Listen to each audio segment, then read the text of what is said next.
هو لا، هو هيريزولف فيرجن واحده بس من الديبندنسي اللي هي في الاخر خالص دي، أوكي. ويطلع بواحده بس في الاخر. فيعني في حاجه ممكن تساعدني ان البيلد ده يبقى بشكل اسرع؟ يس. لحد دلوقتي الناس بتتكلم عنه انه هو بيعمل ايه عشان يكون حجمه 200 ميجا بايت. قال لك لا، انا هعمل الحاجه اللي الانجينيرز بتوع جيت هاب بيقول لك اعملها. هنوقف الاكتيف ديفلوبمنت في البروجكت بتاع كوكو بودز. فانت لما تروح بيتا كمان فانت بتريسك قوي، يعني انت تروح للبيتا في المرحله البدري قوي دي. بيبقى صعب ان انا الف عليه كلاس او اسيت، او اقعد الف على واحده واحده واشوف المستخدمها ولا لا. احنا مضطرين الاكسكود، لكن في الاي دي اي نفسها كاي دي اي مش بتدعم فيتشرز الاي اي. مساء الخير، انا احمد عماد وده بودكاست الكودكاست. النهارده جايبين موضوع جديد شويه او مختلف شويه في الاي او اس، وهو يعتبر شويه سناكس كده بتساعد الديفلوبر ان هي تحسن الاكسبيرينس بتاعته في الشغل، وهي التولز اللي احنا بنستخدمها علشان تسرع شغلنا وازاي تساعدنا يعني.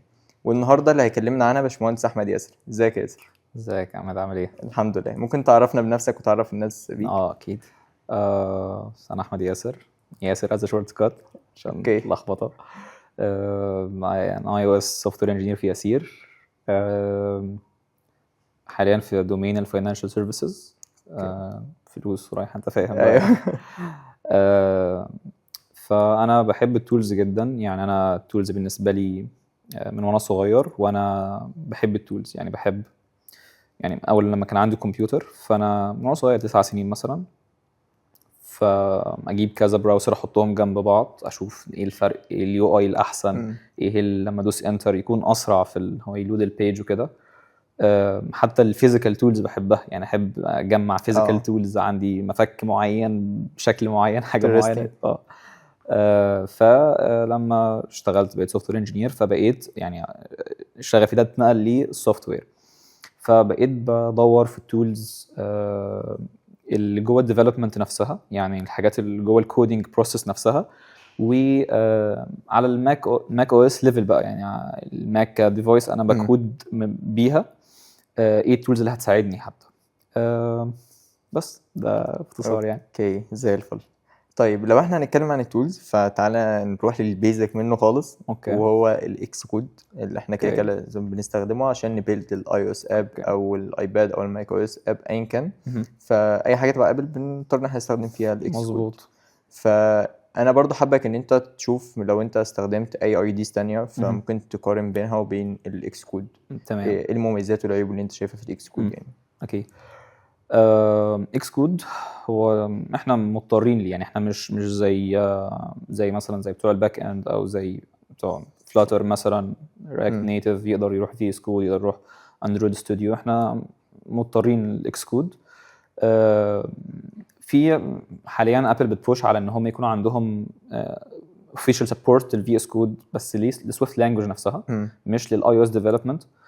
في بقى محاولات هاكي من الكوميونتي ان هم يسبورت الاي او اس ديفلوبمنت عن طريق تولز تانية، مثلا تستخدم نيو فيم وتستخدم زي اكستنشنز وحاجات في الاخر عشان تطلع بره اكس كود، لكن بتكون حاجات منقوصه او حاجات هاكي، حاجات مضطرين نهاك قوي عشان نعرف نطلعها يعني. لكن المين تول بتاعتنا ان انت اول لما تجيب ماك جديد او تابجريد بتجيب تروح على اب ستور او اكس كودز وتنزل منه اكس كود نفسه. يس. اكس كود نفسه كتول هي تول ممتازه يعني، لكن فيها شويه مشاكل. ف يعني فيها بوجز موجوده بقى لها سنين، زي الكلاسيك ايشو بتاعت ريفاكتور، تروح فايل نيم ريفاكتور بيكراش معاك. البريفيوز برضو ممكن تخلي الابي كراش. فحاجات بتاثر جدا على البرودكتيفيتي بتاعتك في الديفلوبمنت. انا دلوقتي بتكلم عن الجانب اللي هو السيء، لكن لسه هنيجي للجانب الكويس اكيد. طيب هل ينفع تستخدم اي دي اي تانية او طرق تانية؟ موجود، بس زي ما بقول لك هاكي شويه. وكمان مؤخرا موضوع الاي اي بقى الناس اكس كود اوت اوف ذا بوكس ما بيدعمش ده، وهو مش اكستندبل بشكل سموث او شكل سهل عشان الناس تحط بلجنز او تشغله فيه. لكن برضو في محاولات، يعني في تول بتاعه جيت هاب كوبايلوت اكستنشن بتشتغل جوه اكس كود نفسه وشغاله كويس يعني. سو فار هي شغاله كويس وبستخدمها انا في شغلي كل يوم. صح. كانت نازله قريب تقريبا. مش من كتير، نازله من قريب. هي اوريجينال كانت تول بتاعت حد، وجيت هاب اكوايرد اشتروها، او يعني خدوها من الشخص ده وكملوا عليها يعني بقى تبع جيت هاب كوبايلوت. ده لكن في الاي دي اي نفسها كاي دي اي مش بتدعم فيتشرز الاي اي، مش بيلت ان، مش جايه فيها، مش زي مثلا اندرويد ستوديو فيها حاجات بيلت ان. لكن انا شفت اكس كود 26 بالظبط الفيرجن الجديد موجود، بس لازم تكون منزل برضو الليتست ماك او اس. مش هتشتغل معاك لو انت عندك اكس كود 26 بدون الماك او اس، بدون الاو اس، يعني الاو اس نفسه يكون ابديتد. يس صح. فخلاص اخيرا يعني حطوا فيها الموضوع ده، ان انت تكتب برومبت وهو شايف الكود وله اكسس عليه وكده. و كونكت بشات جي بي تي اي ثينك. اي حاجه بقى عندك شات جي بي تي، عايز تستخدم حاجات زي كلود، عايز تستخدم لوكال مودلز حتى هتشتغل معاك عادي. فانا ما جربتوش بصراحه يعني، انا بخاف ريسك ان انت تابديت الماك او اس بتاعك للبيتا. ده عليه شغلك يعني. انا لابتوب الشغل هو البيرسونال لابتوب، فمش قادر افصل حتى الفاصله دي. فمش قادر اجرب قوي، بس it looks promising يعني، شكلها حاجه لذيذه جدا يا رب يعني. وحتى مش البيتا والله يعني، حتى ممكن يبقى النسخه اللي هي الريليز اللي احنا المفروض نستخدمها اول ما بتنزل يبقى فيها شويه باجز حلوين. بالظبط. فانت لما تروح بيتا كمان فانت بتريسك قوي يعني، انت تروح للبيتا في المرحله البدري قوي دي. ده الجانب يعني في مشاكل تانية، لكن انا مش جاي اتكلم ان اكس كود وحش. هو تول رائعه فيها فيتشرز وديزايند ويل ديزايند. اكس كود ويل ديزايند جدا. انت لو رحت استخدمت اي دي اي تانية، اندرويد ستوديو او غيره، بتحس انه الاي دي اي كلاترد كده، مليانه حاجات ومليانه زراير وعينك مش عارفه تروح فين او كده. حتى بعد استخدامها شهر شهرين برضو في زي نويز في صح. لكن اكس كود فعلا جميله، والفيتشرز اللي فيها هيومن فريندلي، السيرش فيها فانا يعني فيها الكويس وفيها الوحش. وبس دي يعني دي بيرسونال اكسبيرينس اكتر من كونها ان انا بجد او ان انت تقول ان دي حاجه حلوه بالظبط. ده بالنسبه للاكس كود. حلو جدا. طيب التول برضو او الحاجات اللي احنا بنستخدمها بشكل اساسي في يومنا هي اللي كنا بنستخدمها من فتره، وليكن هي البودز. وحاليا بقت ديبريكيتد، فاضطرينا او يعني الناس كانت اصلا حابه ان هي تروح للاس بي ام او سوفت باكج مانجر. فاحنا برضو كنا حابين ان احنا نتكلم عن التحول ده. وكنا حابين نتكلم عن السوفت باكج مانجر، ايه المشاكل اللي فيه، ايه المميزات اللي هو بيقدمها لنا وهكذا. ممكن ترجع بقى هيستوري شويه عشان تتكلم. هو كان الاول كان عندك كوكو بودز كباكج مانجر، وكان في كارتج برضو، بس كارتج خلاص يعني من فتره برضو هو ما حدش عارف بيستخدمه. كوكو بودز كان هو اللي على الساحه، هو الديفاكتو لحد ما ظهر سويفت باكج مانجر اوفيشلي من ابل نفسها. من ساعه الانونسمنت والناس قالوا خلاص هو ده نيو ديفاكتو، هو ده الحاجه اللي احنا هنروح لها. مظبوط. لكن مؤخرا بقى حصل انونسمنت من كوكو بودز نفسها اوفيشال، يعني قالوا ان احنا هنوقف الاكتيف ديفلوبمنت في البروجكت بتاع كوكو بودز، يعني بوصفوهم كانه they are keeping it alive، يعني يا دوبك بس احنا بنلصم كده تو ريليزز في السنه security batches او كده. فده خلى الوضع دلوقتي الانونسمنت ده كان في السنه اللي فاتت، اخر السنه اللي فاتت. فده خلى الوضع اكتر ان انت لو انت شغال بودز فانت تحاول تمايجريت انتو اس بي ام. اس بي ام اسرع. طيب كده احنا خلاص كوكو بودز، نروح بقى للاس بي ام. اس بي ام كتول يعني كان فيها مشاكلها اللي كانت بتضايقني جدا. بس انا لما رحت اشتغلت اندرويد في ياسير فول تايم اندرويد ديفلوبمنت، وتروح بقى تشوف هم ازاي بيببلش الباكج بتاعتهم والسايكل بقى بتاعتهم. ده بينمي عندك احساس تقدير اعلى للاس بي ام. المشاكل اللي كانت معصباك ومجنناك، وتكلم صاحبك في التيم ازاي هو كده فلا ده في مشاكل هناك انت اصلا مش متشافها، يعني انت مش واخد بالك انت مرفه قد ايه لحد لما شفت الجانب التاني. سريعا انت دلوقتي عايز تببلش باكج في الاندرويد، مفيش حاجه اسمها اللي هو انا هكونسيوم الحاجه لوكالي. مم. يعني انت لازم تببلش في مكان ما الحاجه مظبوط. وبعدين تكونسيومها من المكان اللي انت عملت فيه ببلش. مم. تيجي تشوف دي شغاله ازاي في اس بي ام. اس بي ام بيقول لك اديني بس اليو ار ال بتاع الحاجه على جيت هاب وانا هشتغل. وانا اتعامل صح. بس كده انت اديني اكسس على حاجه ليها structured as a package، عندك المانيفست فايل بتاعك اللي هو package.swift وانا هتعامل من بعدها. دي حاجه انت كنت واخدها فور جرانتد، انت مش متخيل قد ايه الحته دي بس لوحدها حوار كبير. مش بس كده، ده انت بتقول له انا عايز الريليس الفلانيه ازاي اصلا في سويفت باكج مانجر ازاي بتحدد تقول انا على فيرجن معينه. انت توتالي ديبندنت على جيت نفسه مش جيت هاب حتى. يعني بالزبط. انت بتقوم جاي قايل الكوميت الفلانيه انا هحط عليها جيت تاج 1.0.0 صح. فبقيت لما بتروح جوه اكس كود وتحط اليو ار ال بتاعها يقول لك انت عايز فيرجن 1. فيرجن 1 هيقوم رايح لافف كده باصص على الكومنتس هي في انهي حته وهيقوم واقف عليها. عايز تختار بالهاش بتاع الكومنت دي نفسها، ودي حاجه بنستخدمها كتير جدا في الديباجنج ان احنا بقينا بنتشيك اوت على الهاش بتاع الكومنت دي تحديدا. حلو جدا. عايز بالبرانش موجود بالبرانش. فهو سوبر باورفول الحته دي. وان هو كمان اكزاكت مع نفس الفيرجن انت مديهوله ما يعملش ابديت من نفسه وما يزودش بس يس مظبوط. بس دي موجوده نيكست ميجر مظبوط. بس دي موجوده في الباكج مانجرز الثانيه، فانا مش عايز اقول ان هي لها ايدج عن الاندرويد مثلا او كده. بس ده الجانب الممتاز. في جوانب بقى يعني فعلا فيها قصور من ناحيه اس بي ام، وهي طريقه عمل اس بي ام نفسها. اس بي ام اندر ذا هود بيشتغل ازاي؟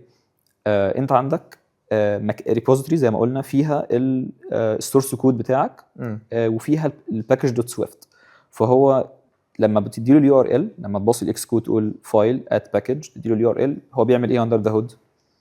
بيروح يكلون الريبوزيتوري كامله. كل البرانشز كل الهيستوري كل حاجه. سبيس كبير. ايه السبيس كبير يس كل كبير. حاجه انت في ريبوزيتوريز كان حجمها بالجيجا بايتس. صح. بتضيف اد باكج انت بتجيب جيجا بايتس معاك. قعدت ادور شويه، طيب هو ليه مثلا مش بيعمل شالو كلون؟ شالو كلون ان انت تقول له بص انا عايز اخر كوميت بس من البرانش ده بس. فده بقى التفاصيل في الموضوع. قال لك عشان جيت هاب نفسها as an infrastructure الشالو كلون بيعمل لود كبير جدا على الانفراستراكشر بتاعته. دي كانت رساله من انجينير في الانفراستراكشر تيم بتاعهم. فلما انت تقول له get clone url dash dash depth واحد مثلا اللي هو انت عايز اخر كومنت واحده بس، البروسيس دي نفسها بتحط لود كبير جدا على جيت هاب. صح. ف اس بي ام انترنالي بقى مش شغاله كده. قال لك لا انا هعمل الحاجه اللي الانجينيرز بتوع جيت هاب بيقول لك اعملها. ايه هو؟ كلون الباكج كلها. تخيل دي حاجه غريبه ان انت تخيل تجيب حاجه بالجيجا بايتس اخف من تحدد له الدبث. ده ليه بقى ما اعرفش، دي حاجه يعني ايه انترنالي جوه الانفراستراكشر بتاع جيت هاب عمرك ما هتعرفها يعني. فبيقول لك يعني من ضمن الحاجات اللي بيقولها لك ان انت ممكن يكون في تايم اوت. ان انت لو انت قلت depth dash dash 1 في تايم اوت صغير لو انت تخطيته الفيتشنج بتاع الباكج هيفيل اول توجذر. فخلاص قال لك احنا تمام احنا هنتعامل مع الموضوع ده بايه ان احنا هات كل حاجه. فحتى دي مشكله ان انت مثلا لو انت بتفيتش باكج جرب كده تفتح باكج انت عامل لها فيتشنج ريموت او كده هتلاقي كل حاجه موجوده. الريدمي فايل هتلاقيه موجود جوه الباكج نفسها. لو في ديمو اب انت كانك دخلت على الريبو بالظبط عندك على جيت هاب كله موجود عندك. يس. فدي مشكله مشكله كبيره جدا يعني. المشاكل الثانيه ريزولفينج فيل تو ريزولف كلاسيك بقى اللي يجي لك على الشمال فيل تو ريزولف الباكج. بس دي ليها بقى حلول. اوكي. ازاي ممكن زي يعني تافويد ده، وده شركات اوريدي عملته. ان انت بيكون عندك ريبوزيتوري للديفلوبمنت وعندك ميرور ليها للريليسنج. حلو. فاللي هنا الاكتيف ديفلوبمنت السورس كود خلينا نقول بالجيجا بايتس عادي، ما فيش مشكله. لكن لما بتريليز انت بتريليز في مكان بتحط هناك بس في الريليس السكشن URL للبري كومبايلد فريم ورك بتاعك. فالشخص اللي بيجي بينتجريت الباكج انت دلوقتي هتبقى عندك الحاجه حجمها بالكيلو بايتس لو انت حطيت اليو ار ال الثاني بتاع الريبوزيتوري الميرور. والحركه دي عملتها كذا شركه من ضمنهم لوتي انيميشن وسترايب واعتقد وسيجنال اللي هو بتاع الشاتنج. فبقى الشركات بتعملها. طب وكده هيبقى شغال كانه شغال دايناميك؟ لا ده كده ستاتيك. مش هو هيبقى معاه اليو ار ال او معاه ريفرنس بس من الباكج الثانيه؟ بس هو ما نزلهاش هي نفسها يعني. هي بري كومبايلد، هي اكس سي فريم ورك، فهو ستاتيكلي لينكد. هو انت ما بقاش عندك اكسس للسورس كود. يعني دايناميك لينكد انت السورس كود بيجي بعدين بتكومبايلت فانت بتلينك بقى بعد، يعني بتكومبايل وتلينك. لكن لو انت هي بري كومبايلد اوريدي خلاص انت الحاجه بري كومبايلد لينك بيها بشكل مباشر يعني. اوكي حلو جدا.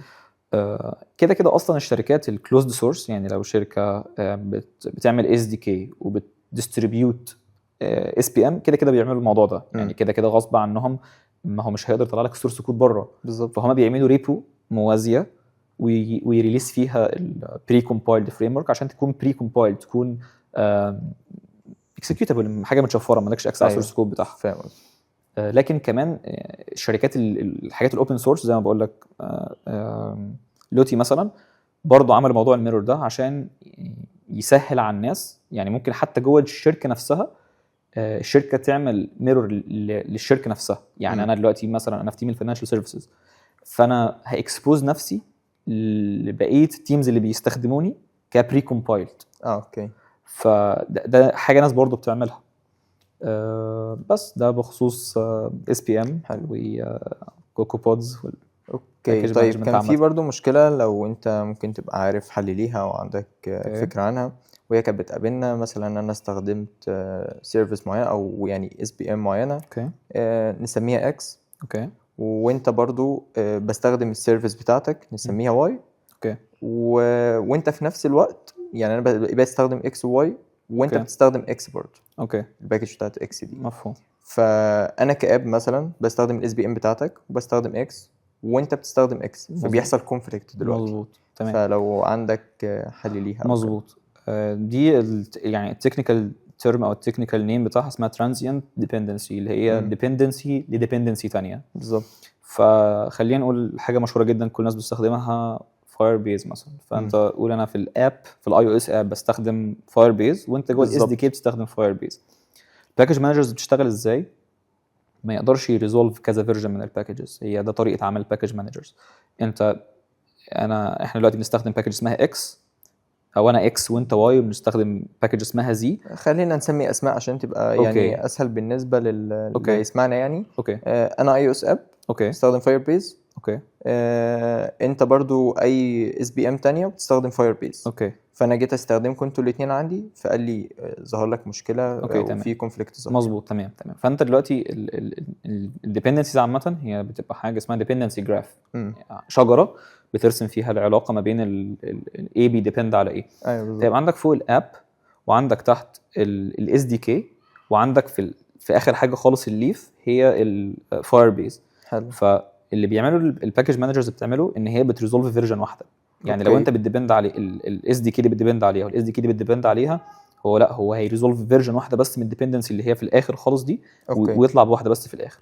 طيب دلوقتي لو بقى عندك 2 فيرجنز ازاي الموضوع هيتحل؟ لو انت عامل 2 اكزاكت فيرجنز مختلفين عن بعض، يعني قلت انا عايز 1.0.0 ودي 1.0.1 مثلا، مش هتشتغل. ما ينفعش، مش يعني بالطريقه العاديه مش هتشتغل معاك، ما يبقاش ليها اي حل.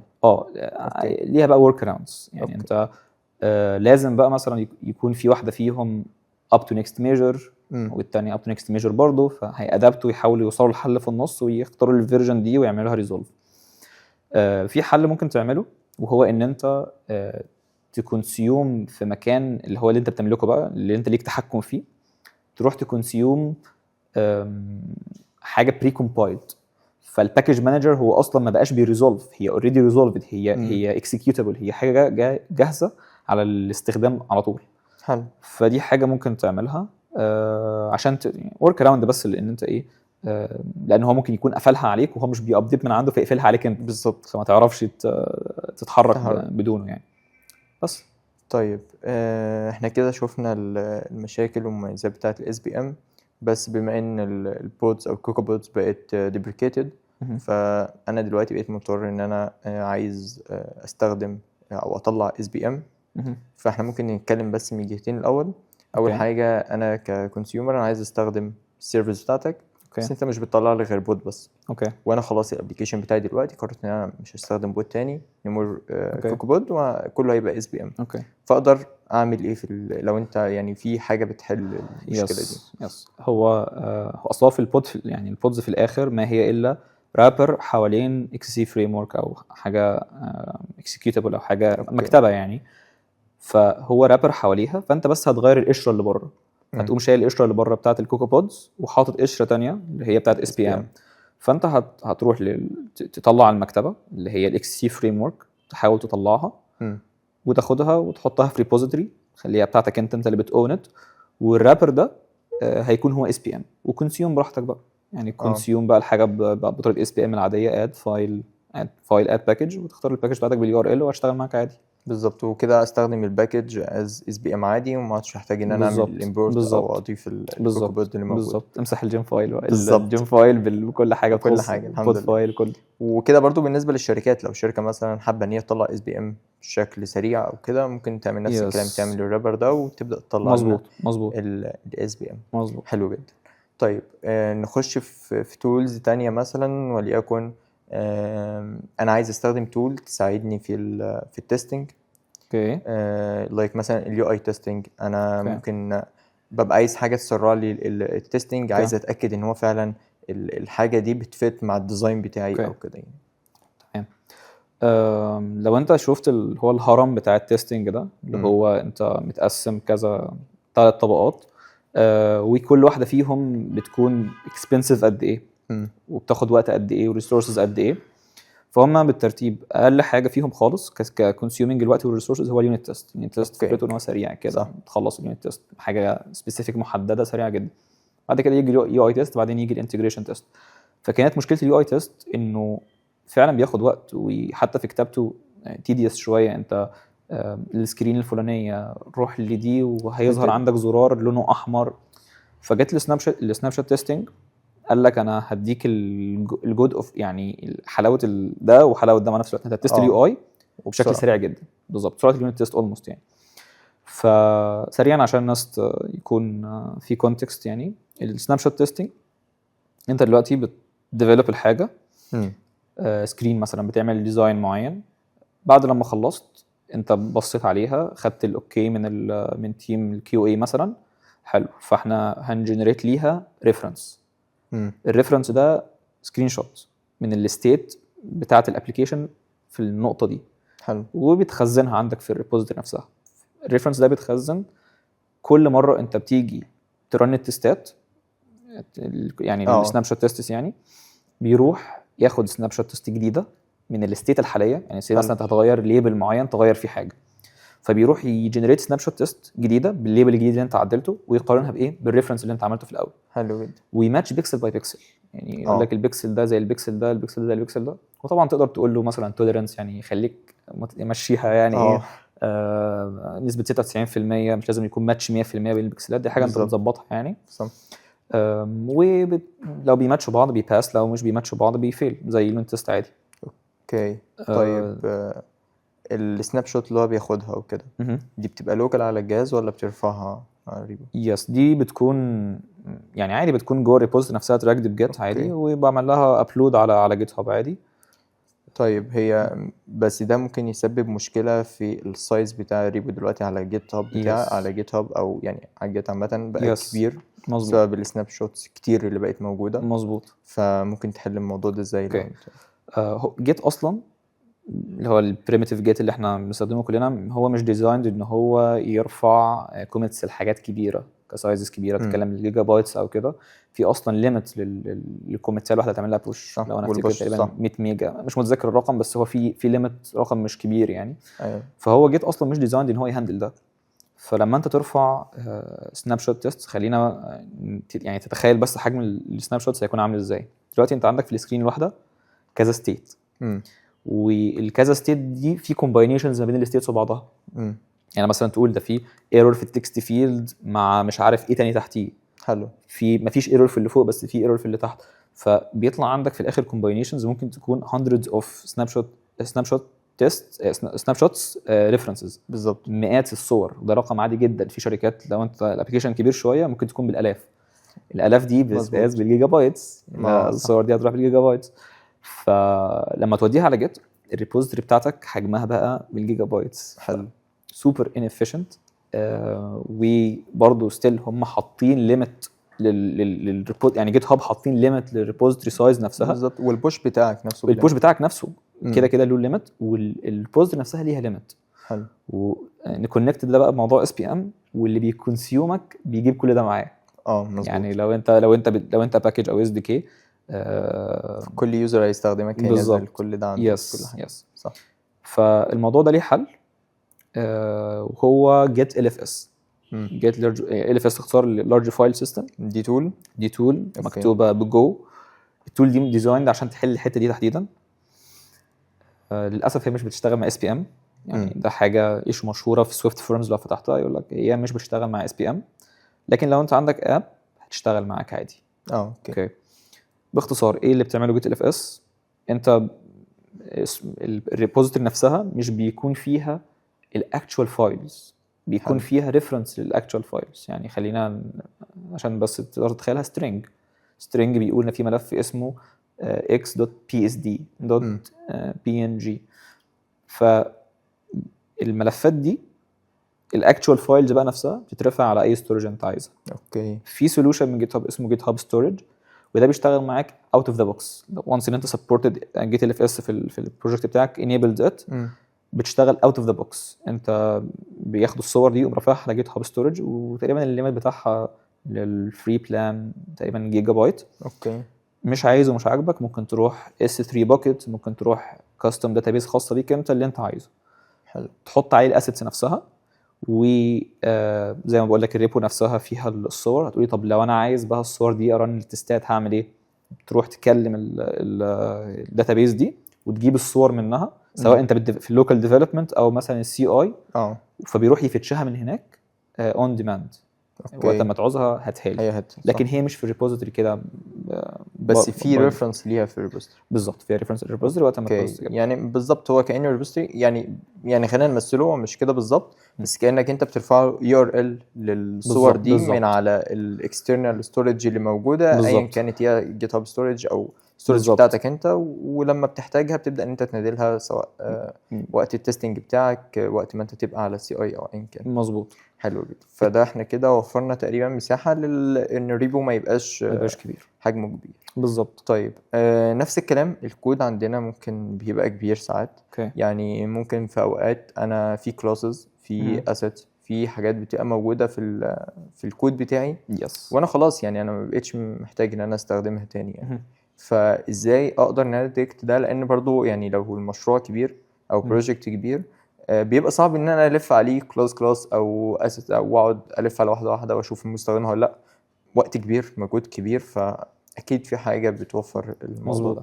هو خصوصا في الليجاسي كود، لو انت بروجكت بقاله سنين وكده، سهل قوي تقع في موضوع الديت كود، ان انت يبقى عندك فيه كلاسز مش مستخدمه، ويبقى عندك الاف اللاينز عادي موجوده. كلاس مثلا كان اتعمل وكان له يوزج في مكان واحد، بس بعدين حصل زي ريفاكتور او كده فما بقاش مستخدم، فالكلاس كله مات. فده اسمه ديت كود، ان انت عندك كود موجود في الاب لكن هو مش بيعمل حاجه. حلو. او مش بيستخدم يعني. فالتول اللي موجوده اشهر تول عندنا او دي اللي اعرفها يعني، هي بريفيرلي، وهي تول ممكن تحطها في البيلد فيز بتاعت الاكس كود. اوكي. فلما تيجي تعمل بيلد بيروح يرنها، وبعدين بيقول لك انت في عندك الكلاس الفلاني مش مستخدم في اي حته، ويعمل لك وارنينج جوه اكس كود نفسه. يعني اليو اي بتاعت الوارنينجز العاديه شبه سويفت لينت مثلا، ان هو بيطلع لك وارنينج بالظبط زي سويفت لينت بالظبط. فدي تول تفرق معاك في الكواليتي او في الهيلث بتاعت الكود بيز اللي عندك لو انت استخدمتها. حلو جدا. طيب نروح بقى كمان المشكله مثلا انا رفعت الاب بتاعي على الاب ستور او جيت ارفعه لقيت حجم الاب كبير، اوكي، على الرغم ان هو اصلا ممكن ما يبقاش فيه حاجات محتاجه او مفيش حاجه ما يستدعيش ان هو يبقى بالشكل ده. اوكي، فانا ببقى عايز اعرف هو ليه حجمه كبير، عايز اعرف ايه الفايلات اللي مخليها الابلكيشن بتاعي يبقى حجمه كبير، بحيث ان انا اشوف ممكن يبقى عندي مشكله هنا. اوكي. فانا اروح ان انا ابدا اعدلها. اوكي، فايه الحاجه اللي ممكن تساعدني في كده؟ يس. الاول انت يعني حجم الاب بيفرق في كذا حاجه. انه لو حجم الاب كبير اصلا الاب ستور حاطط وورنينج كده بيظهر لك على ما اتذكر هو كان اراوند 200 ميجا بايت. 200 ميجا. يس، فبيقول لك لو انت تخطيت ال 200 بيقوم مظهر لك الورنينج ده، يقول لك حجم الابلكيشن اكتر من كذا، ار يو شور ان انت عاوز تنزله عن طريق الداتا. فاليوزر هيقف شويه يفكر، هو لا مش هنزله بالظبط، بعدين ابقى انزله بعدين وبتاع، وهينسى ينزله. صح. فهي بتفرق في اليوزر اكسبيرينس جدا بتاعتك ان انت يكون حجم الابلكيشن بتاعك تحت ليميت معين، يكون دايما تحتيه. وانت دايما يعني صعب قوي تتراك حوار ان انت مثلا ضفت اسيت جديده في الابلكيشن ومكان اسيت تانية، صعب تفتكر او يكون عندك بروسيس انت تجارانتي ليك انه حلو انا ضفت illustration جديده او صوره جديده فهمسح القديمه. فتلاقي الابلكيشن مليان صور او اسيتس حاجات حجمها كبير مش مستخدمه. مظبوط. فتول اشهر تول دلوقتي بتعمل ده هي emerge tools. عندهم تول اسمها size analysis بترفع ليها الابلكيشن بتاعك as an IPA وهي بتروح تعمل له analysis، بتعمل كذا حاجه روشه يعني. بتقول لك مثلا الدوبليكيتس اللي فيه، عندك دوبليكيتس بتقول لك ده في ملف اللي اسمه كذا في منه نسختين بالظبط. او بتقول لك تديك شويه ريكومنديشنز، يقول لك مثلا غير الصيغه بدل ما هي بي ان جي خليها اتش اي اي سي او اي اي سي اللي هي صيغه ابل بتاعت الصور الستاندرد بتاعت ابل، مور اوبتمايزد للايفون وحجمها اصغر يعني. وبيقول لك شويه برضه شويه ملاحظات يعني انت تحسن حجم الاب بتاعك. والتول دي استخدمتها في اناليسيس لكذا حاجه وفرق يعني. ودنيا سير نفسها فرقت يعني. كان عمل داونلود داون سايز للاب اولموست كان 30% من حجم الاب صغر. حلوه كمان ان انت حتى لو انت مش عايز تبص على السايز قوي انت ممكن تشوف كومبوننتس الاب، يعني تقول ده في مكتبه كذا وكذا وكذا وكذا وكذا، فيديك اوفر فيو. هو احنا بنستخدم كل الاس دي كيز دي، طب هي الاس دي كي دي ليها لازمه اصلا من ناحيه تكنيكال بقى؟ صح. هي ليها بديل كبرفورمانس احسن، مش سايز الباكج باكج احسن منها. بس ويعني بتبان حتى ان انت يعني حتى الناس في كده رد فعل من الناس لما يلاقي الابلكيشن بتاعك حجمه كبير وانت مش بتعمل حاجه قوي، يقول لك هو ليه؟ بيبقى فيري نيجاتيف والناس بيروستنج يو انه ابلكيشن تليفوني اللي هو بيجيب لك كان طلع ترند وقتها تقريبا. لحد دلوقتي الناس بتتكلم عنه انه هو بيعمل ايه عشان يكون حجمه 200 ميجا بايت. كان 2 سكرينز تقريبا. هو 2 سكرين ما بيعملوش حاجه. لكن هو مثلا حاطين فيه اس دي كيز معينه مش مبرره، حتى ملفات بشكل معين مش مبرر، حاطين داتابيز لوكال جوه الاب نفسه.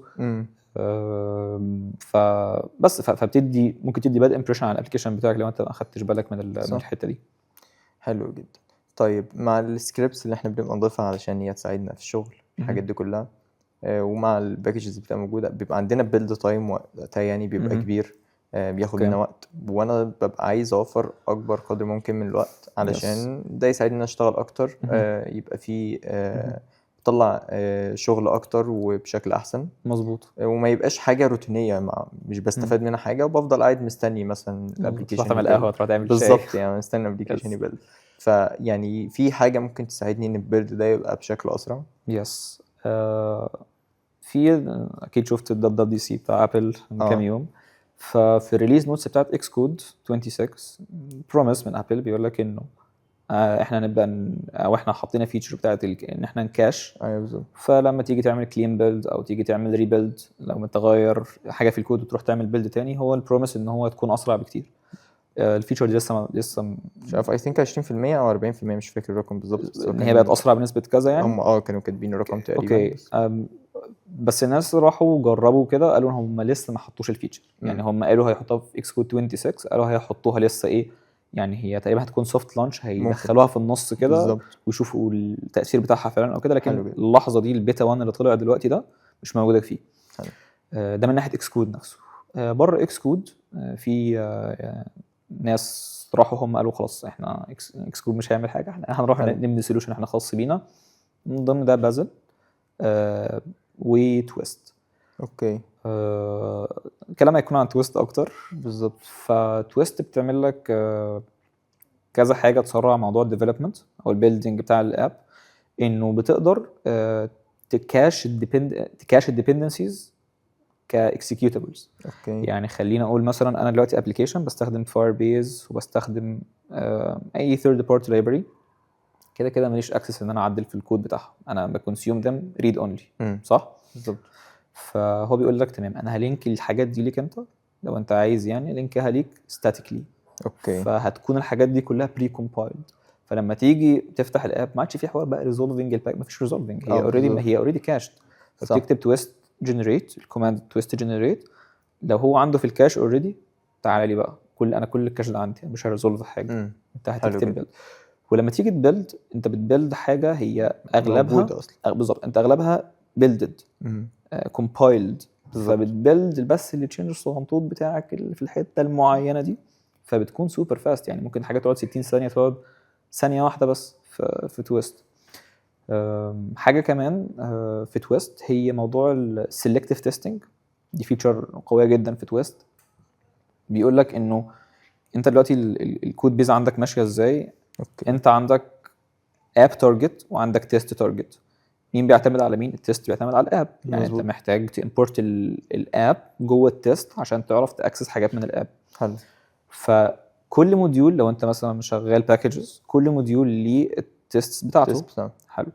فبيقول لك دلوقتي لو انا غيرت في كود معين في الابلكيشن بتاعي، بتعمل له بوش والسي اي بيشغل كل التستات، كله بيرن كل التستات تاني، مش حاجه معينه، بيقوم مرن كله. فالسلكتيف تيستنج بيقول لك البروميس بتاعه انه انا هغير او هرن التستات اللي هي اتاثرت بالتشينج اللي انت عملته بس. حلو جدا. يعني انت غيرت في الفيتشر دي بس، تستات الفيتشر دي بس هي اللي هتجت شبه الهود، فكره الهود ريلودنج كده اللي هو يعني بالظبط حته اتغيرت انا هغير الحته اللي هي اتغيرت دي بس. فدي تفرق جدا جدا في الوقت، يعني في الاتريتنج على التاسك او كده، انت بترن اليونت تيست او كده اسرع بكتير جدا. حلو جدا. زي موضوع الكاشنج. عندهم فيتشرز تانية بس دول اكتر حاجتين يعني يأثروا معاك في الحته اللي انت ذكرتها. حلو جدا جدا. يعني I think ان دي tools ممكن تساعد بشكل كبير قوي، سواء في السرعه، سواء في ان انت ما بتعملش حاجات ما لهاش لازمه، او يعني حاجات بشكل روتيني انت مش محتاج ان انت دايما تكررها، مش بتستفاد منها، وفي نفس الوقت بتضيع وقت عليك وعلى الشركه في الوقت اللي انت شغال فيه يعني. طيب نروح لناحيه تانية شويه وانا بشوف مشاكل في الحته دي، وهي مشاكل ان انا عايز اوبتمايز الميموري يوسج عندي في الماك بوك بتاعي يعني. فممكن اعمل ده ازاي؟ اوكي. هو الماك اصلا يعني احنا الماك كديفايسز غاليه جدا، سوبر اكسبنسيف. اوكي. فاحنا لما بنيجي بنشتري خصوصا في مصر هنا، هي حاجه غاليه اصلا بره، فلما تيجي هنا تبقى سعرها فلكي. فاحنا دايما لما بنشتري البيز موديل. يعني انا اللي عندي البيز موديل بتاع الماشين، واللابتوب اللي قبله كان البيز موديل برضه. فبتلاقي نفسك بتتكلم في 512 جيجا بايت ستورج، بتتكلم في 16 جيجا ستورج، ساعات 8 حتى. صح. فانت عندك very limited resources، عندك resources صغيره قوي.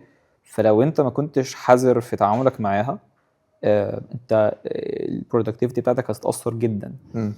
فمن ضمن الحاجات انه احنا دلوقتي في ابس انت بتحبها، وده توتالي فاين، انت ليك الحق تستخدم اللي انت حابه. مظبوط. لكن بس تكون واخد بالك انت بتستخدم ايه، او بتستخدم حاجه شغاله بتكنولوجيا عامله ازاي. صح. دلوقتي انت لما تيجي تستخدم حاجه مثلا جيت كلاينت جي او اي، في عندك كذا حاجه، في عندك جيت هاب ديسكتوب، عندك جيت كراكن، عندك فورك، عندك تاور، سورس 3 يعني سورس 3 موجود برضو. هتلاقي انه كلهم حاجات جميله، لكن في اسبكت مهم جدا انت مش بتبص عليه، ان انت تشوف اليوسج بتاعت الحاجات دي. يعني على سبيل المثال جيت كراكن هو ويب بيست. اوكي. فهو مبني بتكنولوجيا ويب. فده معناه ايه؟ حاجات اللي هي الويب بيست تكنولوجي، ويب بيست ابس، هو حرفيا بيسيميوليت ان في براوزر اتفتح. حرفيا يعني انت اتعامل مع جيت كراكن ده كانه جوجل كروم مفتوح جنبك، ده حرفيا. فالميموري كيكه بتاكل قبل ما تعمل بقى اشوف اليوسج، بص عليه جرب. في المقابل لو انت شفت حاجه نيتيف زي تاور او فورك، ده مش بروموشن لاي حد، انا بس بذكر المثال من حاجه نيتيف وحاجه ويب بيست. فورك مثلا ده اللي انا بستخدمه عن نفسي نيتيف. شوف بقى الفوت برنت بتاعته على الميموري وعلى السي بي يو اقل بكتير جدا جدا جدا من اي حاجه تانية. فدي حاجه تاخد بالك منها، انه النيتيف ابس بتشتغل من غير ما تحرق في الريسورسز باي ديفولت، او يعني طبيعه التكنولوجي نفسها ان هي ابل هي البلاتفورم، وانت مديفلوب الابس دي بتكنولوجي ابل نفسها. فانت هتكون في اولموست في كل الاوقات بتاخد بيرفورمانس اعلى بكتير. حلو جدا. لدرجه ان انا قارنت، انت تخيل ويب الواتساب ويب لو انت فاتحه في تابه في كروم اتقل بكتير من ان انت تنزل واتساب اب بالكامل من الاب ستور. فواتساب اب هو نيتيف، الموجود حاليا هو نيتيف. فالموضوع للدرجات دي يعني. فده من ناحيه الميموري، وبرضه بيأثر في السي بي يو شويه بس مش قوي. من ناحيه الاستورج، انا الماك بتاعي 512 جيجا. اوكي. فانت لو مش واخد بالك من اللي انت بتعمله، ال 512 دول هيتملوا كده في لحظه بالظبط. تكون اوير بالحاجات اللي اغلب الناس عارفين، موضوع درايف داتا، تنظف الابس اللي انت مش بتديفلوب فيها دلوقتي، تمسح درايف داتا بتاعتها. لكن في كذا تيب كده برضو ممكن تعملهم، ان انت تمسح اي سيميليتر انت مش بتستخدمه. يعني انت لو شركتك مش بتديفلوب الايباد، تمسح كل الايباد سيميليترز، نزلها لما تعوزها. في ناس برضو ممكن يكون عندهم كذا فيرجن من السيميليترز، لو انت مش محتاج ده في شغلك بشكل يومي، امسح كله، خلي عندك الليتست اي او اس فيرجن في السيميليتر ده. في حاجه اخيره صغيره كده الناس مش بتاخد بالها منها، وهي مش متذكر اسمها، حتى اسمها ديفايس سبورت تقريبا. وهي ان انت عشان يكون عندك ديفايس ريل ديفايس وبترن ابلكيشن عليه عن طريق اكس كود، هو بيكريت زي سناب شوت من الاي او اس فيرجن ده على الماك. فانا كنت مع منعم جانا فكنا بنشوف حاجه، لقينا عنده اي او اس 13 تقريبا او 12. ف 12 و13 و14 لحد 18 موجودين عنده، وكل واحده سناب شوت منهم كانت بالجيجا بايتس. ودي حاجه من الوهله الاولى انت ما بتاخدش بالك منها اصلا، يعني صح. انا هلاقيها فين اصلا؟ فليها تولز، يعني ممكن احط بقى التولز في الديسكربشن بتاع الفيديو عشان الناس طبعا ما حلتليش المشكله، فيعني بنحط اسم التول اللي ممكن تصلح الحته دي او تظبط بيها الحته دي. اوكي. بس حلو جدا. طيب بما اننا بقى بنتكلم برضو عن الاستورج وكده، انا بالنسبه لي دايما ببقى خايف او قلقان من فكره ان اللاب ده ممكن يفصل في اي وقت. الداتا اللي موجوده عليه كلها ممكن ما اقدرش اكسسها لاي سبب من الاسباب. مظبوط. فانا دايما ببقى عايز اعمل باك اب للداتا بتاعتي. يس. فانا كنت حابب اعرف انت شخصيا بتعمل ده ازاي، لو انت بتعمل ده. يس.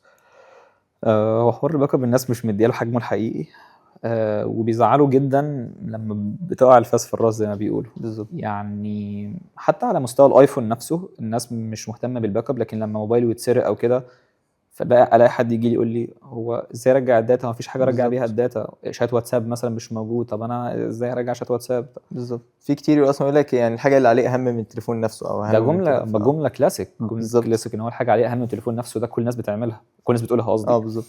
فالباك اب ليك انت كديفلوبر حتى سوبر امبورتنت، ان انت انا كل الداتا اللي معايا، انا الكونفيجريشنز نفسها انا عايزها معايا، انا مش عايز لما اجيب ماك جديد اقعد 5-6 ساعات عمال انزل ابس وعمال اظبط الثيم بتاع التيرمينال وعمال اظبط الشورت كاتس وبتاع.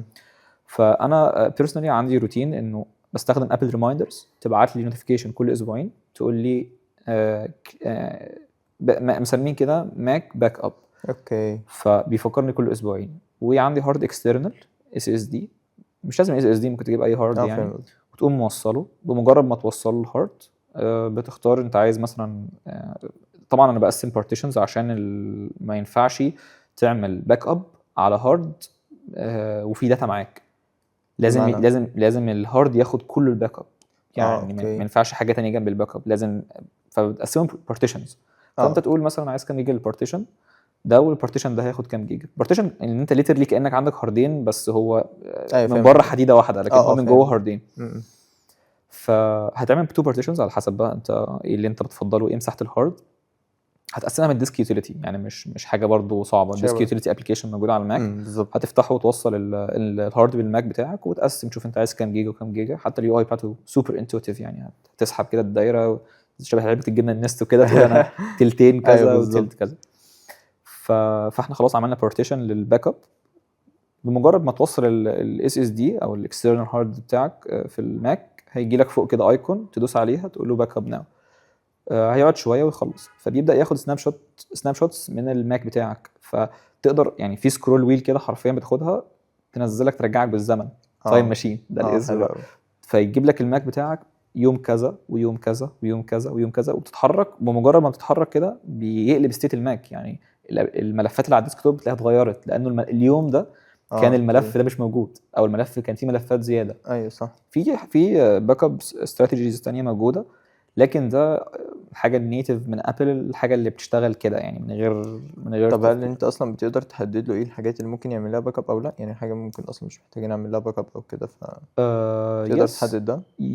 يعني كملفات نفسها يعني طبعا تقدر تحدد ده عادي. اوكي. بس يعني التايم ماشين نفسها ما اعرفش ده بيشتغل معاها ولا لا. انت تحدد له حاجه معينه، لان اعرفه ان التايم ماشين بياخد سناب شوت من السيستم كله. اوكي.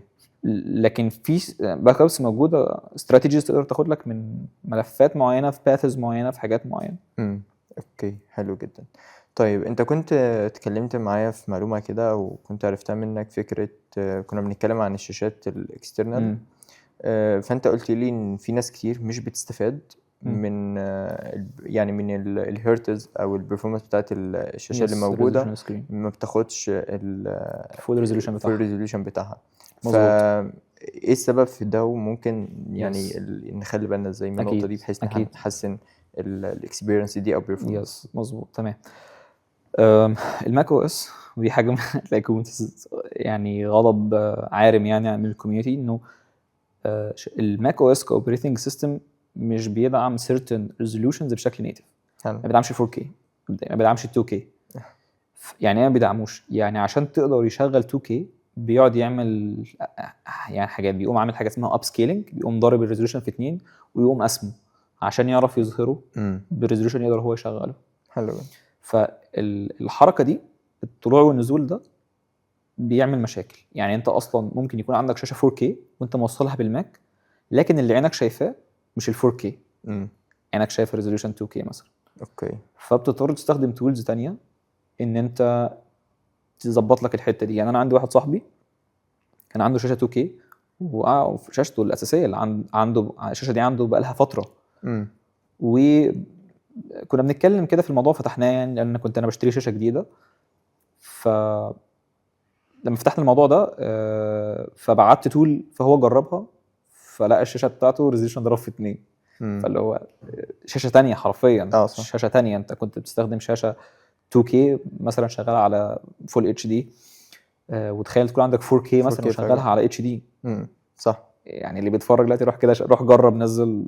هو التول اللي موجوده اوبن سورس اسمها بيتر ديسبلاي، دي اللي هي التول اللي كل الناس بتستخدمها عشان تظبط الموضوع ده. روح بص عليها جرب، ممكن تلاقي الريزولوشن بتاعك ضرب في 4 مثلا ولا في 2. حلو جدا. interesting. طيب بما اننا اتكلمنا عن ماك فانا هجيله في نقطه بعدين، بس خلينا دلوقتي يعني اسالك على تول كمان. كان باشمهندس مصطفى نافع كان بيتكلم معايا هنا قبل كده عن اوبسيديان. وفي ناس تانيين كانوا بيفضلوا نوشن تيم نوشن وتيم اوبسيديان. هو كان في فريق كده وفريق كده واتقسمت احزاب زي ما بالظبط. فانت بالنسبه لك برضو اوبسيديان ولا نوشن؟ وليه يعني ليه بتفضل ليه اختار ده عن ده؟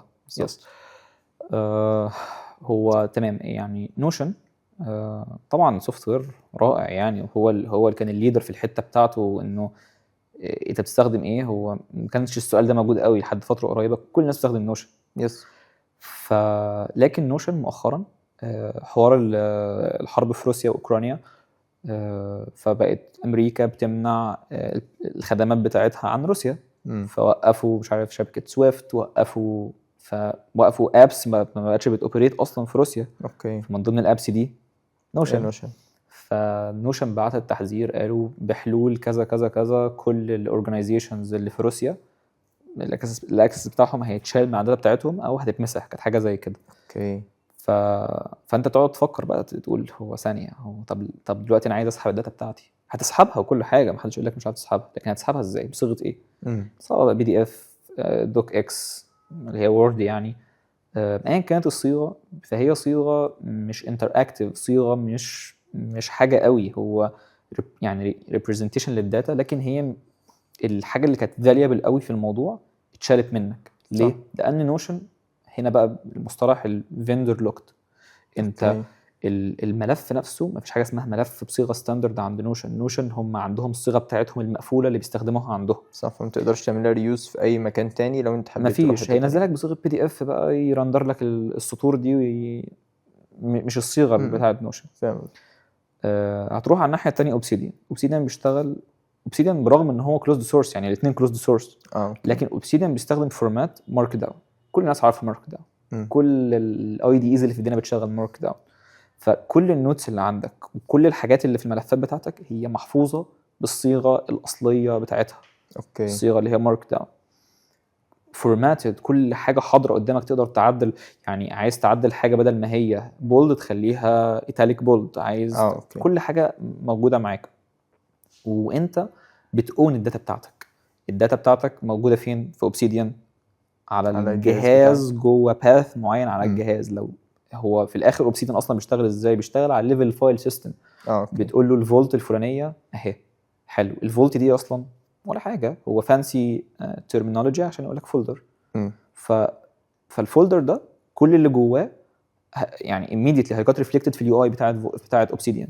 بالظبط. فهو واي تشينج بيحصل بيابديت في الحاجه بتاعتك انت. بالظبط. يعني عايز فكك من اوبسيديان، اقفله، روح غير في اي اديتور تاني، روح غير فيها، افتح باوبسيديان تلاقي التشينج بتاعك موجود. بالظبط. فيو ار اونينج يور فايلز. هو الكود اللي احنا بنكتبه على اكس كود هو بتاعنا، لو بس هو برضو معمول لنا لوج ده من اكس كود في فيندور لوج هناك برضو، بس هي نفس الفكره يعني. بالظبط. تاني مش بنصح ده اجينست ده او كده، انا بس يعني بقول الهايلايتس بتاع ده والهايلايتس بتاع ده، وخصوصا ان نوشن الشركات الانتربرايز بتستخدم نوشن عشان هي حاجه كلاود بيزد، فكل التيم شايف نفس الحاجه. انا ما اعرفش اوبسيديان اصلا بيقدم الفيتشر دي ولا لا، بس انا بتكلم على ليفل البيرسونال يوسج. بالظبط. وان انت تسينك بين اجهزتك انت، ده برضه نوشن بيدعمها. لكن ان انت يكون عندك مثلا زي سبيس او حاجه كل الموظفين شايفينها وكل الناس شايفينها، وحاجه بيسموها زي شيرد ورك سبيس لكل الناس دي، ما اعرفش نوشن بيسبورت يعني. اي ثينك ان نوشن ما تعرفش اوبسيديان، ما اعرفش اوبسيديان بيعمل ده. صح. نوشن بشوفه بشكل يعني كبزنس اكتر او كوميرشال اكتر. ان هو مظبوط. ما هو كلامي عن البيرسونال يوسج، لانه الناحيه الانتربرايزز دي ما استخدمتش فيها نوشن، يعني ما استخدمتش اوبسيديان مع تيم. هو البيرسونال نوتس او بيرسونال نولوجي اللي انا ببنيها هي باوبسيديان. اوكي. طيب احنا كده اتكلمنا عن تول، بس احنا برضو كنا بنتكلم عن الماك بوك. ففي سؤال يوجوالي بيتردد كتير، ان هو فكره انا عايز معظم يعني الناس اللي بيسالوا السؤال بيبقوا ممكن جونيورز او ناس لسه بيبداوا، فبيبقوا عايزين يعرفوا طيب قول احنا خلاص يعني هبدا الحته الاخيره دي، مش مشكله، كان سؤال بعيد. اعمل 52 وعايز اعمل ريك كده. هو كده كام دقيقه؟ 52 دقيقه. اوكي. نرجع تاني لفكرة ان احنا كنا بنتكلم عن الماك بوك. ففي سؤال يوجوالي بيتردد من الجونيورز او الناس اللي بتبدأ بشكل كبير او بشكل اكتر، وهو فكرة انا عايز اشتري ماك بوك، فاشتري اي ماك بالظبط اول ما ابدأ. بالذات يعني الاسعار مش رخيصة للماك بوك، فممكن يبقى فيه حاجة مناسبة بسعر كويس للطالب، ممكن يبقى دي ما تنفعش بعدين وهكذا. فأنا كنت عايز يعني من تجربتك أكروس الرحلة بتاعتك الحلوة دي، فتقولنا يختار أي ماك بوك. أوكي. أنا جبت كذا ماك لكذا حد أعرفهم يعني. فجربت إن أنا أجيب له ماك، وفي الآخر انبسطوا بيه يعني، لبى احتياجاتهم فعلا. هو الفكره ان هو من بعد M1 بعد ما ابل نزلت الابل سيليكون عندها بقى الاير فيري كابابل، يعني الجهاز فعلا يشغلك بالظبط. انا اعرف ناس شغالين في شركات شغال ب M1 لحد دلوقتي وشغال زي الفل عادي، ما فيش مشاكل، وشركه انتربرايز. فلو حد بيبدا ملوش اي لازمه تروح للبرو خالص. انت لو انت داخل عايز تجرب وعايز الحاجه بس اللي تعديك، اللي تجيب لك الماك او اس عندك وتشتغل من غير عطله او كده، خليك في الاير طالما انت معاك ابل سيليكون بس، مش اير ايوه انتل بالظبط، كده انتل خلاص، لان هو خلاص صح. الانتل خلاص. فتخليك في الاير M1 M2 كده لو انت لسه بتبدا بتستكشف المجال. لكن مثلا لو انت بقيت عايز خلاص انا عايز، انا هشتغل في المجال ده، انا مش داخل اجرب، انا عايز لابتوب للديفلوبمنت وانا كده هشتغل في المجال ده، في مجال الديفلوبمنت او كده او الاي او اس. وبدات كمان تشتغل على مشاريع اكبر او حاجات بالظبط انت بتستهلك هتقول انا الميموري هاخد بشكل ده، اكبر. انا هاخد ده دلوقتي ابدا بيه واشتغل بيه صح. كده المشاريع الكبيره يعني. ممكن تروح بقى للاير بس الهاير اند من الاير اللي انا جربته بيرسونلي، كنت شاري لحد وجربته وقعدت اشتغل بيه وكده، لاب خرافي، هو الام 4 الاير ام 4. او تروح بقى للبرو، ممكن تبدا مثلا من الام 2 او الام 3 تبدا يعني البروسيسور نفسه ام 3 برو، ام 4 برو، ام 2 برو حتى يشتغل معاك كويس، بس انا اي ريكومند تروح من بعد ال2 ده، حاجه بقى اللي هي فعلا حاجه ممتازه. البرو برضو انت تكون واخد بالك انت بتدفع في حاجات انت ممكن ما تكونش محتاجها، وهي مثلا السكرين نفسها، هي السكرين بتاعت البرو اعلى كريفريش ريت، اعتقد حتى كريزولوشن، فبتدفع فيها اكتر. فهل انت محتاج ده ولا لا؟ انت ممكن توفر في الباند ده لو انت مش محتاجها. تاني حاجه حوار التبريد، انه ممكن يكون الاير فيه ثروتلينج عشان ما فيش فيه مروحه، صح. بس هل انت شغلك انتنسيف لدرجه ان انت بالزبط. محتاج المروحه اللي هي هتبرد؟ لان انا بشتغل، انا معايا ام 3 برو، انا ما اعرفش صوت المروحه بتاعه اللاب. يعني ما فيش ولا يوم في الشغل المروحه اشتغلت فيه اصلا، او شغاله مش سامعها يعني بس يعني اكيد بس هي ما طلع صوتها ما اكيد. لو طلعش شغلتي بريفيوز ممكن تشتغل يعني. ف بس يعني ده الاستورج بقى بتاعتك حته مهمه الناس جدا بتكمبرومايز فيها. ايا كان انت تعمله ما تجيبش ستورج 256 ولا رامات 8، هي خلاص بتتملى يعني. نزل الاوبريتنج سيستم اصلا صح. فاطلع بقى فوق ال 256 يعني، ابدا من 512، والرامات اوعى ابدا تبدا من 8. ده نصيحتي بجد يعني. انت هتلاقي نفسك مش عارف تتحرك في الابلكيشن يعني في الماك قصدي. صح. كان في من الحاجات يعني اي شوكد بيفور لما كان حد كان بيقول لي على الام 4 ماك ميني. هو اي نعم ده مش تقدر ان انت تستخدمه زي فكره اللابتوب، بس فكره ان هو لو انت في البيت او الناس اللي ممكن بتشتغل وركينج فروم هوم بشكل اساسي من البيت، فده كان سعره كان رخيص بالنسبه للاجهزه كلها. ده حقيقي كان ام 4 رام كان 16 تقدر تستخدمه انت بس. وكده عاده بقينا خلاص بنستخدم الاكسترنال ديسبلاي او مونيتور. فحاسس ان هي بجد تجربه حلوه. ده حقيقي كنت المفروض اقول التفريعه دي في الاول، ان انت عايز حاجه بورتابل ولا لا. دي نسيت اقولها. لو انت عايز حاجه بورتابل كده خلاص احنا بنتكلم في سكه الماك. لكن لو انت الموضوع ده مش مشكله بالنسبه لك، قطعا هات الماك ميني. ماك ميني دلوقتي بقى جهاز مرعب، حته بتاع قد كده انا شفته في الحقيقه عند صاحبي، يعني اصغر من الايباد اللي في ايدي اعتقد بكتير يعني ممكن ربعه مثلا. الكورنر ده هو قد كده، وجهاز كبرفورمانس تقدر تجيب بنفس الفلوس بتاعته، ممكن تجيب حاجه 32 جيجا رام تيرا ستورج بالظبط، حاجه هتكون خرافيه معاك. طبعا اي وود ريكومند ان انت تجيب الماك ميني لو انت مش محتاج موضوع البورتابيلتي في حاجه. صح. حلو جدا. يعني والله انا بشكرك على الحلقه اللذيذه، وان شاء الله الناس تستمتع بيها. بس عندي كمان حاجه قبل ما نقفل اكيد، وهي فكره ان التولز دي لذيذه وانا شايف ان هي تساعدني وكل حاجه. بس انا ممكن ابقى شغال في الشركه مش بتستخدم التولز. ممكن يكون هم اصلا مش مقتنعين بالتولز. ممكن انا عايز اعرف اذا كنت لما الاقي تول عجباني او تول بتساعدني اروح اقول لهم ولا لا. كل الحاجات دي عايز تكلمك يعني. انت مثلا لما بتشوف تول جديده يعني كلمني عن تجربه شخصيه يعني ايا كان كنت تكلم عن تجربه شخصيه. والله انت شفت اي تول من اللي انت ذكرتهم، اي تول من اللي انت استخدمتها، شفتها ان هي بتساعدك، فانت ازاي خليتهم في الشركه يستخدموها، او قدرت ان انت تخلي حد فيهم يستخدم تول انت كنت شايفها ولا لا. تمام. وبس يعني وازاي بتقنعهم بده. اكيد. الاول انت دلوقتي لما يكون في تول معينه، انت يا اما تول انت عارفها كويس قوي اوريدي، يا اما تول انت لسه هتروح تستكشفها. اوكي. فلو انت هتروح تستكشفها انت محتاج تعمل بي او سي، تروح تجرب هي هتشتغل ازاي عندك، تطلع منها فاليو حقيقيه للتيم بتاعك. حلو. فالبي او سي ده بياخد وقت. فعندك خيارين، يا اما تشتغل في وقت بره وقت الشغل مش تكونسيوم طبيعي. وقت الشغل، او تستأذن من المانجر بتاعك تقول له في تول انا ممكن اخد وقت معين من وقت الشغل بتاعي اروح انفستو في البي او سي ده ولا لا. مش عايز تاخد البرميشن ده قشطه مفيش مشكله، وده اللي انا كنت بعمله. مش بعرف حد اصلا شغال على حاجه، انا بره وقت الشغل البيرسونال تايم بتاعي صح. اروح افتح الكود بتاعنا احنا الابلكيشن بتاعنا واروح انتجريت التولز دي معايا واوصل لمرحله ماتيور. انا هو المانجر بتاعي مش هيسالني سؤال اقول له والله ما اعرفش، لا انا مخلص كل حاجه. صح. فلما يلاقيني انا رحت ودورت وبذلت مجهود وطلعت فعلا بفاليو حقيقيه للحاجه، انا مش اللي هو ايه انا عايز اجرب التول دي يا هندسه ما تيجي نحطها عندنا، اقول لك لا مش هنحطها عندنا. صح. ممكن تبقى اصلا شغال على فيتشر ومزنوق وكل خلص حاجه خلص التاسك اللي انت شغال عليه. صح. فلما تقدم توري له بنفس يعني توري له الفاليو فعلا. انا كنت ساعات بعمل بي او سيز هي خلاص هو برانش موجود شغال. انت اصلا ممكن وانت بتقول له شوف وفرت معايا وقت قد ايه وتبيلد مثلا بالزبط. على حاجه بالظبط. فانت لما يشوفك بشكل جدي كده وبتعمل الموضوع ده ممكن بعد كده، وده اللي حصل معايا، انه بقيت ممكن اسال واخد وقت من شغلي ونعمل لها تيكت على جيرا بي او سي وتاخد من وقتنا ونروح ننفست وقت فيها عشان الحته دي تحديدا.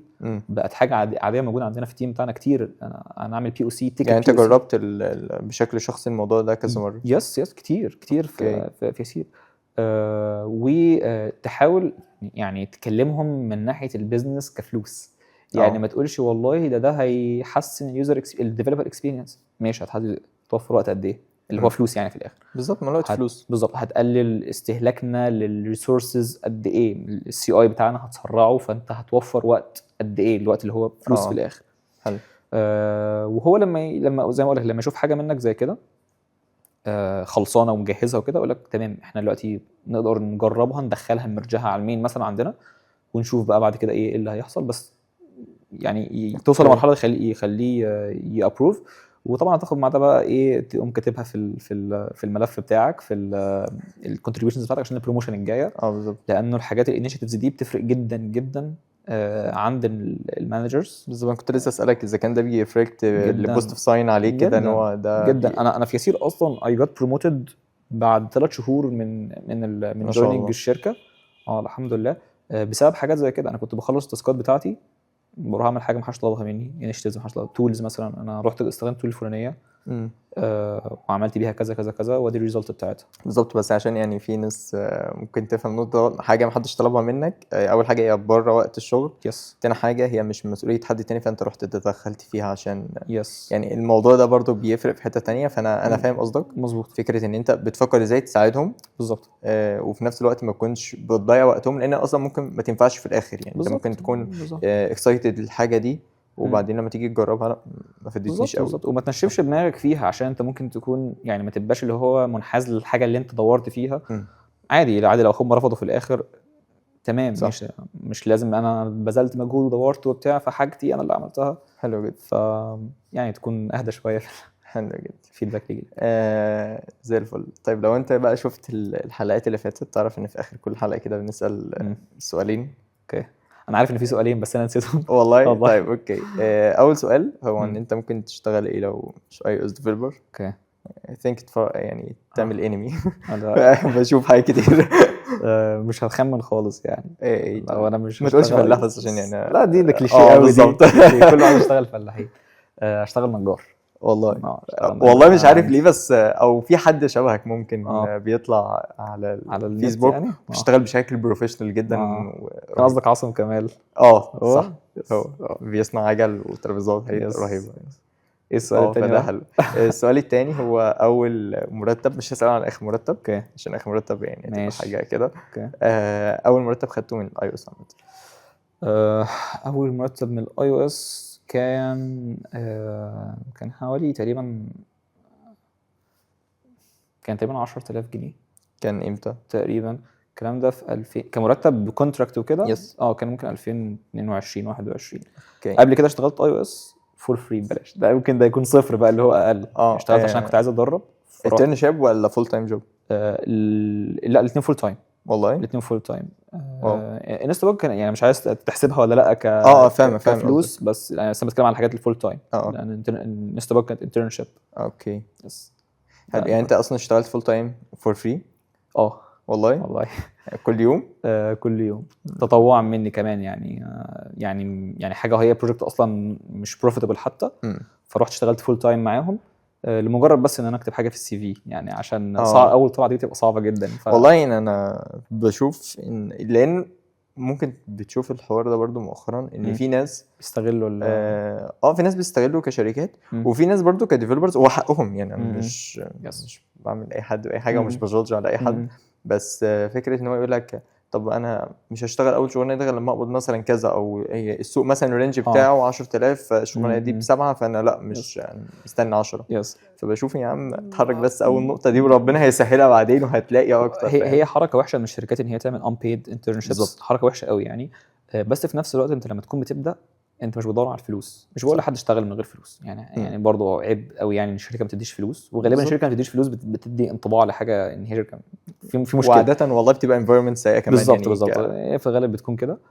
لكن انت مش بتركز على الفلوس وانت بتبدا. انت لو هديك 1000 جنيه خدهم واشتغل في ريل وورلد بروجكت وشوف الديفلوبمنت سايكل وخلاص وامشي اتعامل وامشي، خد اكسبيرينس كده في السي في وروح قدم بيها على بوزيشن في شركه ثانيه. صح، حلو جدا. والله انا بشكرك، انا كنت اكسايتد الحلقه قبل ما اجي، ربنا يخليك، والحمد لله يعني قبلت توقعاتي او يعني الاكسبكتيشنز الحمد لله مرضيه. الحمد لله.